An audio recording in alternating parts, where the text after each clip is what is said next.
జగన్మోహన్ రెడ్డి గారు బెంగళూరు దగ్గర దగ్గర 5.5 ఏళ్ల తర్వాత 6 ఏళ్ల తర్వాత బెంగళూరు వెళ్ళాడు. ఆయన వెళ్తే బెంగళూరు మొత్తం ఈ ఛానల్స్ లేకపోతే వాళ్ళ ఈ ఫేక్ న్యూస్ ఫ్యాక్టరీల నుంచి కాంగ్రెస్ పార్టీలో విలీనం చేయడానికి జగన్మోహన్ రెడ్డి డీకే శివకుమార్తో కలిశాడు. కాంగ్రెస్ పార్టీలో వైఎస్ఆర్ కాంగ్రెస్ పార్టీని విలీనం చేసేస్తాను, తాడేపల్లిలో ఉంటేనేమో చంద్రబాబుతో భయం, హైదరాబాద్లో ఉంటేనేమో చంద్రబాబు నాయుడు శిష్యుడు రేవంత్ రెడ్డితో భయం, ఏం చేస్తాడో అని. బెంగళూరులో ఉంటే డీకే శివకుమారును ఆయన బెంగళూరు కర్ణాటక సీఎం ఉన్నాడు కదా సిద్ధరామయ్య గారు, వాళ్ళు ఏం చేసేస్తారనే భయం, అందుకని విలీనం చేసేస్తాను, షర్మిలని పార్టీ ప్రెసిడెంట్గా తీసేయండి అని చెప్పి వెళ్ళాడండి. ఓరి అసాధ్యం కోల అసలు మాట్లాడే భాషకి. చంద్రబాబు నాయుడు గారు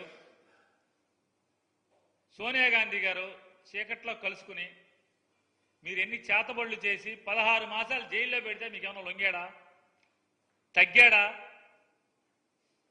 ఓడిపోతే తగ్గుతాడా? ఎవరైతే తెలుగుదేశం పార్టీకి సంబంధించి ఈ ఫేక్ న్యూస్ ఫ్యాక్టరీ నుంచి ఈ తప్పుడు వార్తలు రాస్తున్నారో నేను వాళ్ళకి ఛాలెంజ్ చేసి చెప్తున్నా. జగన్మోహన్ రెడ్డి, జగన్ అనేటువంటి జగన్మోహన్ రెడ్డి మళ్ళీ ఎన్నికల్లో గెలిచేంత వరకు తాడేపల్లి నుంచే రాజకీయ కార్యక్రమాలన్నీ, పోరాటాలు కానీ, మీ దుర్మార్గమైన చర్యలను కానీ, మీరు ప్రజల్ని హింసించే చర్యలు కానీ, మీ వాగ్దాన భంగాలను కానీ, మీరు ప్రజలకు ఇచ్చినటువంటి వాగ్దానాలని మోసం చేసినప్పుడు కానీ, లేదా మా కార్యకర్తలను మీరు హింసించినా, కొట్టినా, దాడులు చేసినా తాడేపల్లిలోనే బతికి తాడేపల్లిలోనే పడుకుని ఇక్కడి నుంచే పార్టీని నడుపుతాడు. మీ చేతనైన చేసుకోమని చెప్తున్నాను. 19 కాదు, నువ్వు ఎన్నేళ్ళు పెట్టుకుంటావు జైల్లో పెట్టుకొని చేతనైన చేసుకో.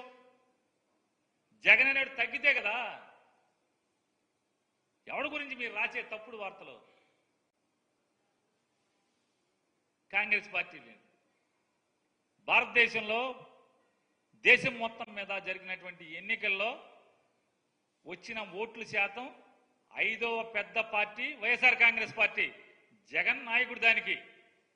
భారతీయ జనతా పార్టీ, కాంగ్రెస్ పార్టీ, తృణమూల్ కాంగ్రెస్ ఇట్లాంటి అన్ని పార్టీలతో మొత్తం తెలుగుదేశంతో సహా పోల్చుకుంటే అత్యధిక పెద్ద పార్టీ, తెలుగుదేశం కన్నా కూడా పెద్ద పార్టీ ఓట్ల శాతం వచ్చిన దాంట్లో సీట్లు తగ్గచ్చు. ఎందుకని 25 మందిని కలిసి చేసుకొచ్చే తగ్గచ్చు, ఏముంది పెద్ద. సింగిల్ గానే ఫైట్ చేసి వైఎస్ఆర్ కాంగ్రెస్ ఫ్యాన్ గుర్తుకు వచ్చినటువంటి ఓటు 5వ పెద్ద స్థానం ఓట్ల శాతం వచ్చింది. జగన్ తగ్గిది. మీరు 19 మాసాలు లోపల ఉంచితేనే తగ్గనోడు, జైల్లో మగ్గదీస్తేనే తగ్గనోడు తప్పుడు కేసులు పెట్టి. మీకు భయపడతాండి, మీకు భయపడేది ఎవరు? భయపడేది కొంతమంది జంపింగ్ జాపాంగాళ్ళు ఉంటారు, ఇడుదోక అడుదోక. అట్టంటి వాళ్ళు ఏమన్నా భయపడాలి మీకు?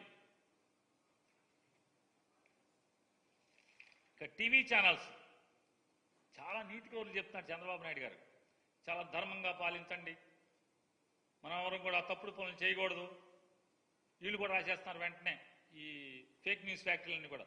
చంద్రబాబు ఇలా ఉపోద్ఘాతం. మామూలుగా స్వామీజీలు లేకపోతే మన ప్రవచనాలు చెప్పేవాళ్ళు చెప్తారు. ఈరోజు చంద్రబాబు నాయుడు గారి ప్రవచనం నంబర్ ఇది. ఈ ప్రవచనం చెప్పాడు ఈయన. ట్రాఫిక్ ఆబ్బాకండి, అదొక ప్రవచనం కదా.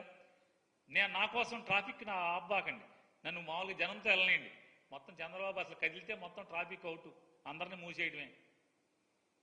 ప్రవచనం మాత్రం ప్రవచనం ట్రాఫిక్ ఆబ్బాకండి, నన్ను సామాన్యుడిగా చూడండి. అట్లాగే ఎవడు దాడులు చేయబాకండి, వైసీపీ వాళ్ళు దాడులు చేస్తా తిరిగి దాడులు చేయబాకండి, అదొక ప్రవచనం. ఇదొక ప్రవచనం. దుర్మార్గమైన పరిపాలన చేయబాకండి. మొత్తం రాష్ట్రంలో 65% మంది ప్రజలు చూసేటువంటి TV9, ఎన్టీవీ, సాక్షి 3 ఛానల్స్ మొత్తం అంతా కూడా కేబుల్ టీవీలో లేకుండా చేసినటువంటి లోకేష్ నాయుడు గారు, చంద్రబాబు నాయుడు గారు. 3 ఛానల్స్ ఇవాళ రాష్ట్ర వ్యాప్తంగా ఏ కేబుల్ ఛానల్లో మీకు రాదు. వైఎస్ఆర్ కాంగ్రెస్ పార్టీ కోర్టులో వేసింది. సరాసరి 15 మంది MSOలు ఎవరైతే మచిలీపట్నం, విజయవాడలో ఒక 4-5 ఉన్నారు, గుడివాడ, ఇట్లా ఎక్కడెక్కడైతే కడప, లేకపోతే చిత్తూరు, ఇట్లా అన్ని చోట్ల ఆంధ్రప్రదేశ్ రాష్ట్రంలో వైజాగ్ కానీ 15 మంది ఎంఎస్ఓలు ఉన్నారు.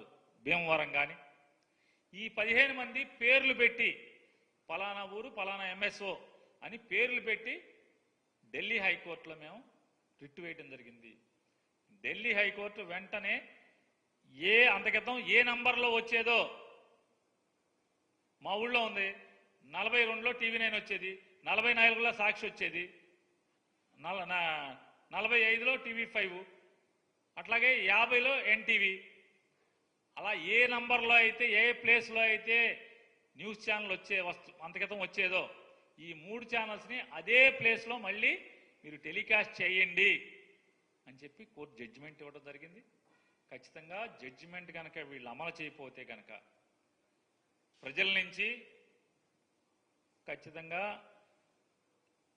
ఈ television broadcasting authority, regulatory authority ఉందో దానికి వ్యక్తిగతంగా ప్రజల నుంచి, మా పార్టీ కార్యకర్తల నుంచి ఫిర్యాదులు చేయించి మళ్ళీ కంటెంప్ట్ వేయడం జరుగుతుంది. ఖచ్చితంగా లీగల్గా బ్యాటిల్ చేస్తాం. ఖచ్చితంగా మీ మెడలు వంచి తీరుతాం. ఏదైతే మీ అధికార మతంతో 65% మంది చూస్తున్నటువంటి న్యూస్ ఛానల్స్ని మీరు ఆపారో ఆపినవన్నీ కూడా ఖచ్చితంగా మళ్ళీ ఛానల్స్లో వచ్చేదాకా న్యాయ పోరాటం చేస్తానే ఉంటాం, సాధించి తీరుతామని కూడా లోకేష్ నాయుడు గారికి, చంద్రబాబు నాయుడు గారికి చెప్తూ, అలాగే అయ్యా ఫేక్ న్యూస్ ఫ్యాక్టరీ ఓనర్లారా, మీరు మరీ ఇంత పచ్చి పాపంగా ఇంత దుర్మార్గంగా మీరు చేయటం అనేది, ధర్మం అనేది ఉంటుంది, రోజులు ఎప్పుడు ఒకలాగా ఉండవు, ధర్మం అనేది ఉంటుంది, పైన భగవంతుడు ఉంటాడు. మీరు ఇటువంటి తప్పుడు వార్తలు ఇవాళ మళ్ళొకసారి మీకు అందరికీ చెప్తున్నాను, ఎవరైతే మీరు ఈ తప్పుడు వార్త రాశారో వీళ్ళకి, ఇవాళ చంద్రబాబు నాయుడు గారు ఇవాళ ముఖ్యమంత్రి అయిన తర్వాత రాజుగారి ఇంటి దగ్గర ఎంతమంది పోలీసులు ఉంటున్నారు, రాజుగారి ఆశ్రమం దగ్గర, మంతెన రాజుగారి ఆశ్రమం దగ్గర ఎంతమంది పోలీసులు ఉంటున్నారు 3 షిఫ్టుల్లో. అలాగే చంద్రబాబు నాయుడు గారి ఇంటి ఎదురుగుండా ఖాళీ స్థలంలో ఎంతమంది పోలీసులు ఉంటున్నారు, చంద్రబాబు నాయుడు గారి ఇంటి వెనకాల ఎంతమంది పోలీసులు ఉంటున్నారు, భవానీ ఐలాండ్లో ఎంతమంది పోలీసులు ఉంటున్నారు, అలాగే చంద్రబాబు నాయుడు గారికి ఇంటి పక్క దాంట్లో ఎంతమంది పోలీసులు ఉంటున్నారు, అలాగే మీ మదీనాగూడ ఫామ్ హౌస్లో ఎంతమంది పోలీసులు ఉంటున్నారు, జూబ్లీ హిల్స్లో మీ రాజ్మహల్లో ఎంతమంది పోలీసులు ఉంటున్నారు, తీయండి బయటికి. మీ నాన్నగారు చుట్టూ ఎంతమంది ఉంటున్నారు, ఆంధ్రప్రదేశ్ స్టేట్ పోలీసులు కాకుండా నేషనల్ సెక్యూరిటీ గార్డ్స్ ఎంతమంది ఉంటున్నారు. ఈయన రాస్తాడు రామోజీరావు గారు అబ్బాయి, మాజీ అయిపోయిన తర్వాత కూడా సెక్యూరిటీ అంటాడు. చంద్రబాబు నాయుడు గారు ఎన్నిసార్లు మాజీ అయ్యాడు? ఎప్పుడో నా చిన్నప్పుడు ఎప్పుడో నక్సలైట్లు దాడి చేసి ఇప్పుడు దాకా 200-300 మంది ఎన్ఎస్జీ కమాండోలు అంట. ఎందుకు మరి అడిగావు? ఎప్పుడన్నా రాచావా? ఎంత డబ్బు ఖర్చు అవుతుంది? స్టేట్ పోలీసులు ఎంతమంది ఉంటున్నారు? ఎంత ఖర్చు అవుతుంది? చంద్రబాబు నాయుడు గారు మాజీగా ఉన్నప్పుడు ఎప్పుడన్నా సెక్యూరిటీ లేకుండా ఉన్నాడా? ఎంతమంది నేషనల్ సెక్యూరిటీ గార్డులు ఎంతమంది ఉంటున్నారు? హైకోర్టు కేసు మరి తెచ్చుకున్నారు కదా.